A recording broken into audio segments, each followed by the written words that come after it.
మీ మీద బాసెస్‌గా ఉన్నటువంటి యజమానులుగా ఉన్నటువంటి వారు కొన్నిసార్లు మీకంటే తక్కువ క్వాలిఫికేషన్ వాళ్ళుంటారు.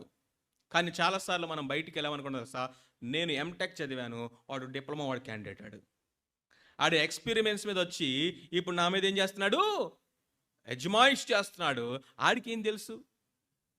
ఈ లాంగ్వేజ్ ఏదైతే ఉన్నదో అది మన నోట రావడానికి వీలు లేదు.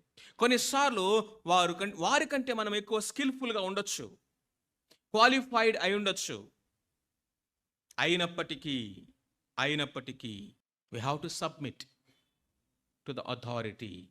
దేవుడు నియమించినటువంటి అధికారమును గుర్తించుట, దేవుడు నియమించినటువంటి అధికారమును గౌరవించటమే లోబడుట. ఈ డెఫినేషన్‌ని ఎన్నడూ మర్చిపోవద్దు. Recognising God given authority and respecting to that is what submission is all about.